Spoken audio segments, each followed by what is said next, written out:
रिश्ता बनाया एक नन्हे से बालक ने। एक छोटा सा बालक था जी, और जब वह बालक छोटा था तो उसके माता पिता का देह अवसान हो गया। जब उसके माता पिता का देह अवसान हो गया, ये बालक बिल्कुल एकदम अकेला हो गया। दुखी रहने लगा बालक, जंगलों में भटक रहा था।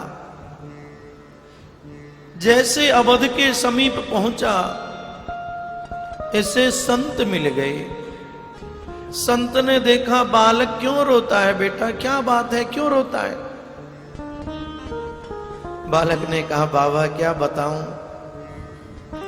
मेरा इस संसार में कोई नहीं है, मैं एकदम बिल्कुल अकेला हूं, कोई नहीं है मेरा संसार में। संत को दया आई, बोले बेटा चिंता क्यों करता है, चल मेरे साथ चल तू। और संत इसे लेकर के अपनी कुटिया में आ गए। देखिए, ये जीव जब संतों की शरणागत हो जाता है तो संत इसे दूसरा नाम देते हैं, और इस बच्चे का नाम संत ने रामदास रख दिया है। ये रामदास नाम इस बच्चे का रख दिया।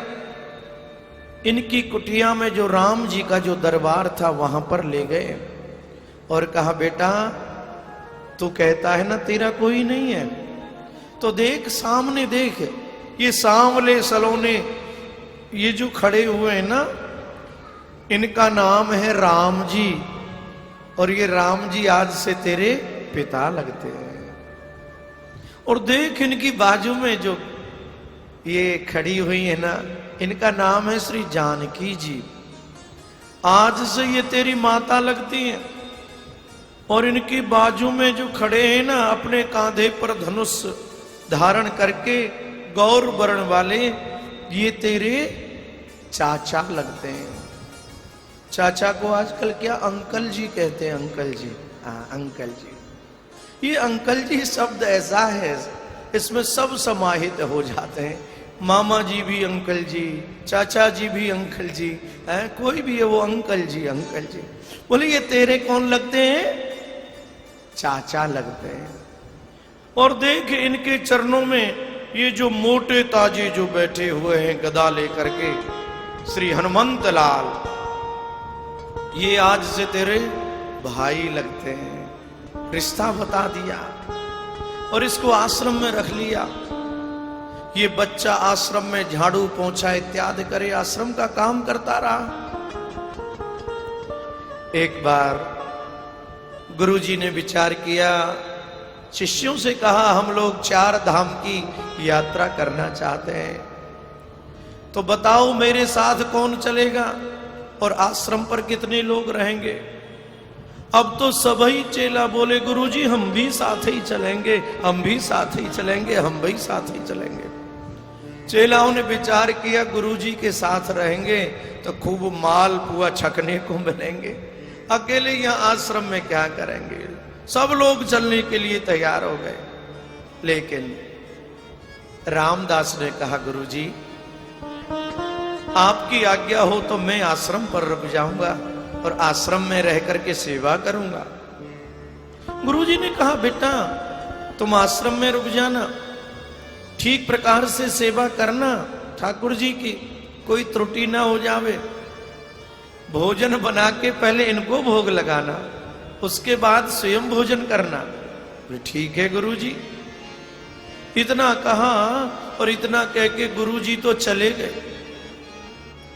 और जब गुरुजी चले गए तो ये रामदास आश्रम में काम करें, रसोई में गया और रसोई में जाकर के इसने साहब 10 टिक्कर बना लिए, बड़े मोटे मोटे 10 टिक्कर बना लिए, 2-2 के हिसाब से, 2 राम जी के लिए, 2 जानकी जी के लिए, 2 लक्ष्मण जी के लिए, 2 हनुमान जी के लिए और 2 अपने लिए। इसने जब ये 10 टिक्कर बना लिए, ऐसा भोला अपने हिस्से के 2 टिक्कर पहले ही रसोई में निकाल के रख दिए और बाकी सब टिक्कर ले जा करके राम जी के सामने रख दिए। कहा माता जी पिताजी भोग लगा लेना। इतना कह के ये आश्रम में काम करने लगा। कुछ देर बाद लौट करके आया तो वो भोजन की थाली तो वैसे ही रखी थी, उसमें से किसी ने कुछ भी नहीं पाया। इसने कहा पिताजी आपने अभी तक इसमें से कुछ भी नहीं खाया। मां आपने भी इसमें से कुछ नहीं खाया। अरे यदि खाओगे नहीं ना तो दुबले हो जाओगे, पतले हो जाओगे। जो नहीं खाता है वो क्या हो जाता है? दुबला हो जाता है। कई लोग जिनके शरीर थोड़े ठाकुर जी की कृपा है मोटे ताजे हैं, आज लोग पतला रहने के लिए क्या बोलते हैं, डाइटिंग बोलते हैं, क्या बोलते हैं, हाँ भूखे रहते हैं महाराज। हाँ बोले जिससे स्मार्ट लगे, हम जो पतले दुबले दिखे जो है। तो यहाँ ये बोले कि नहीं खाओगे, गुरुजी आएंगे देखेंगे पतले हो जाओगे, मुझे डांटेंगे। बालक ने कहा माता जी जब तक आप भोजन नहीं करोगी ना तब तक मैं भी कुछ भी ग्रहण करने वाला नहीं हूं। हट करके ये बालक बैठ गया है।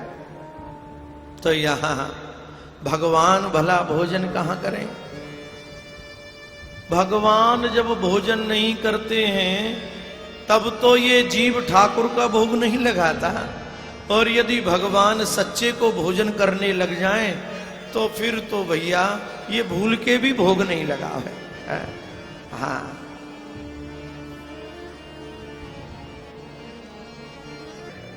तो यहां पर बात आई,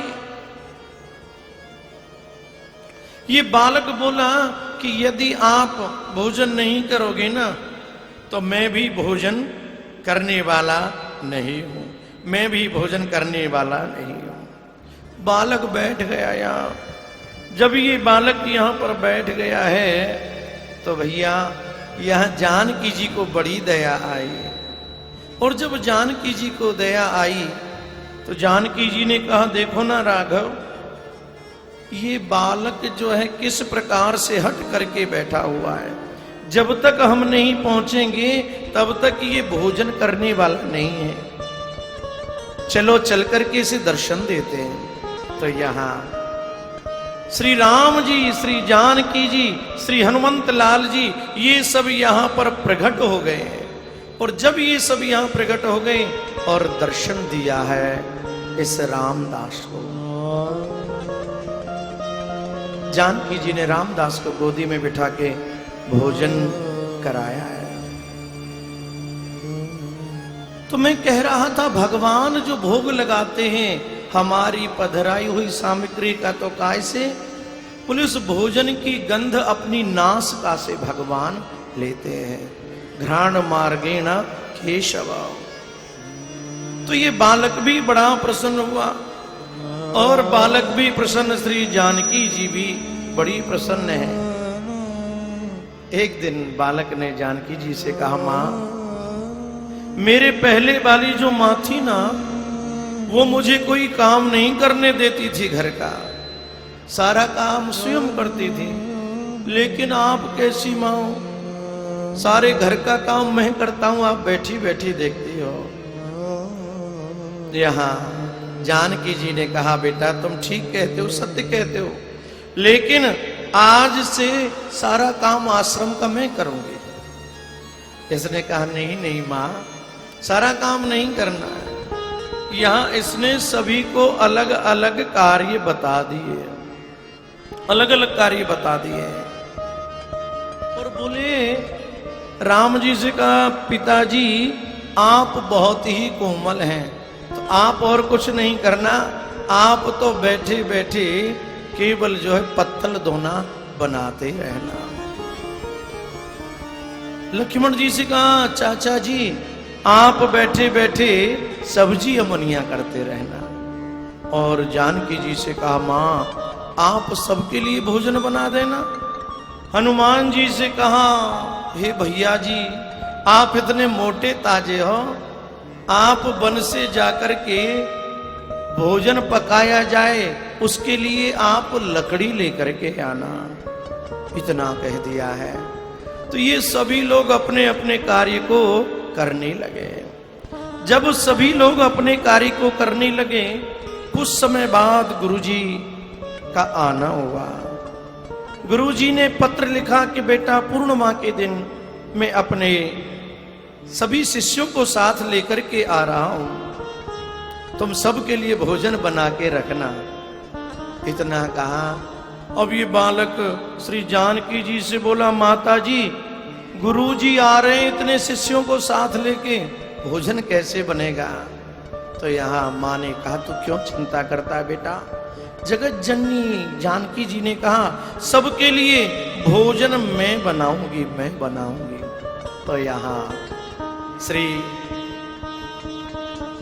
जानकी जी सबके लिए भोजन की व्यवस्था करती हैं। पूर्णिमा का दिन आया, गुरुजी आए आश्रम में। संत जब यात्रा पर जाते हैं तो घर में जो ठाकुर होते हैं उनको प्रणाम करके तब जाते हैं, और यात्रा पर से जब आते हैं तो भी सबसे पहले ठाकुर को प्रणाम करते हैं। गुरुजी प्रणाम करने आए तो देखा यहां पर न राम जी है, न जानकी जी, न लक्ष्मण जी, कोई नहीं है। गुरुजी ने कहा, कहां गए रे सब? चेला ने कहा, गुरुजी रामदास बोला यहीं आश्रम में कहीं काम कर रहे होंगे। बोले पागल कहीं के, मूर्ति भी कहीं कोई काम करती है? बोले गुरुजी देखो यहीं कोई काम कर रहे होंगे। गुरुजी ने क्या देखा, श्री राम जी पत्तल दोना बना रहे हैं, श्री लक्ष्मण जी सब्जी अमनिया कर रहे हैं, और हनुमंत लाल वृक्ष पर बैठ करके लकड़ी तोड़ रहे हैं। और आगे जाकर के देखा गुरुजी ने कि श्री जानकी जी रसोई में भोजन पका रही हैं पाकशाला में। ये सब देख करके गुरुजी के नेत्र भर आए, और जब गुरुजी के नेत्र भर आए, गुरुजी दौड़े, और दौड़ करके गुरुजी ने यहाँ इस रामदास के चरण पकड़ लिए। जब रामदास के चरण पकड़ लिए, कहा कि बेटा रामदास, मैं तेरे जैसे शिष्य को पाकर के आज परम धन्य हो गया, परम धन्य हो गया। तो यहाँ मेरे कहने का भाव कि ठाकुर जी से कोई भी एक नाता बना लो, ठाकुर से कोई रिश्ता बना लो। जब ठाकुर से रिश्ता बना लोगे तो उस रिश्ते के बंधन में बंध करके ठाकुर तो जो है तुम्हारे पास चले आएंगे, तुम्हारे पास चले आएंगे।